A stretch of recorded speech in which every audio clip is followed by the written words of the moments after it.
ఇక్కడ దొరికితే ఎంత వడ్డీకి దొరికినా డబ్బు తెచ్చి కొల్లగొట్టి ఆ డబ్బులో 1,00,000 కోట్లు పైగా ఆ కుటుంబం ఖాతాల్లో ఈనాడు జమ చేసుకున్న మహానుభావుడు అప్పు చేసిపోతే మన ఇందిరమ్మ రాజ్యం వచ్చిన 15 నెలలలో 1,58,000 కోట్లు అప్పు చేస్తే 1,54,000 కోట్లు అప్పుకి సంబంధించిన అసలు మిత్తి కడితే ఆ పెద్ద మనిషి అంటాడు మీరు 15 నెలలలో 1,58,000 అప్పు చేశారు, 10 ఏళ్లలో 15 లక్షల అప్పు చేస్తారు అని అంటాడు.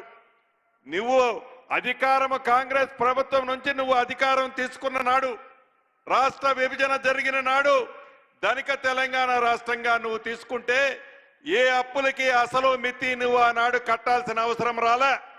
కానీ ఈనాడు ప్రతి నెల 6,500 మనం తిన్నా తినకపోయినా మన అవసరాలు ఉన్నా లేకపోయినా అసలు మితి కడితేనే దేశంలో మన రాష్ట్రానికి గౌరవం ఉంటుంది.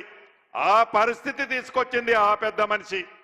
నిన్న మొన్న చూశారు, ఈ 15 నెలలలో అసెంబ్లీ జరిగేటప్పుడు ప్రధాన ప్రతిపక్ష నాయకుడు అని చెప్పుకుంటున్న ఆ పెద్ద మనిషి 2 సార్లు అసెంబ్లీకి వచ్చాడు. నోరు ఇప్పితే ఏ ముత్యాలు రాలతాయనో, ఆ మాట్లాడితే నిజాలు ఎక్కడ చెప్పాల్సి వస్తుందనో అసెంబ్లీకి రాడు. అసెంబ్లీకి వస్తే సమాధానము ఉండదు. ఇక వాళ్ళ తొత్తుని కౌరవ సైన్యాన్ని అసెంబ్లీకి పంపిస్తాడు.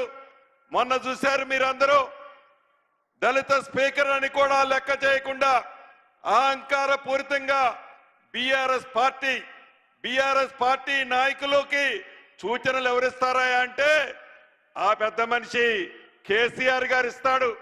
ఆ సూచనల ప్రకారం అహంకార పూరితంగా దళిత స్పీకర్ అని కూడా చూడకుండా ఎలా అసభ్యంగా మాట్లాడారో తెలంగాణలోని ప్రతి బిడ్డ గమనించాడు. అదే వారు పరిపాలన చేసే నాడు మన శాసనసభ్యులు, కాంగ్రెస్ శాసనసభ్యులుగా కోమటిరెడ్డి వెంకటరెడ్డి గారు మిగతా మిత్రుల్ని వట్టి పుణ్యానికి శాశ్వతంగా శాసనసభ సభ్యత్వమే ఆనాడు రద్దు చేశారు.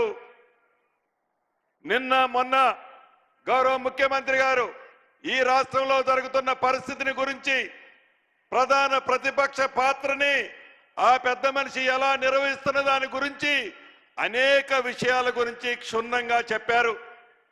కానీ అది వినే ఓపిక కూడా లేదు. వారు చెప్పేది తప్ప మన వినాలి తప్ప మనం చెప్పేది వాళ్ళు వినే ఓపిక వాళ్ళకి లేదు.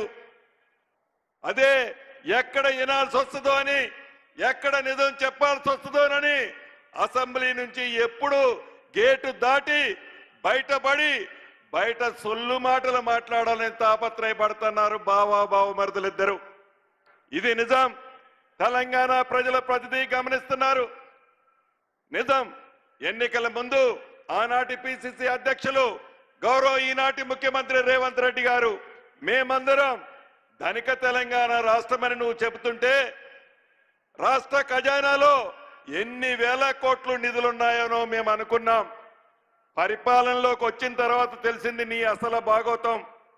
8,19,000 కోట్లు అప్పు మా నెత్తిన పెట్టి సుమారు 1,00,000 కోట్ల పైగా దోచుకొని, ఆ దోచుకున్న డబ్బుతో అహంకారంతో ఎర్రబీగుతూ ఇందిరమ్మ ప్రభుత్వం అని, ఇందిరమ్మ ప్రభుత్వాన్ని తెలంగాణ ప్రజలు దీవిస్తే ప్రభుత్వం వచ్చిన 10 రోజుల నుంచి మిమ్మల్ని దింపుతాం, వీళ్ళు వస్తున్నారు నా పార్టీలోకి, వాళ్ళు వస్తున్నారని లీకులిస్తూ డబ్బుందనే అహంకారంతో ఇందిరమ్మ ప్రభుత్వాన్ని కూలగొట్టాలని తాతాలాడుతూ అధికారం కోసం కుట్రాలు పన్నిన మీరు ఈనాడు నిత్యము ప్రజల మధ్యనే ఉంటూ ప్రజల కోసం సుమారు రోజుకి 16 గంటలు కష్టపడుతున్న గౌరవ ఈ ముఖ్యమంత్రి గారిని, ఈ కేబినెట్ ని, ఈ సభ్యులని విమర్శించడమే ధ్యేయంగా పెట్టుకొని,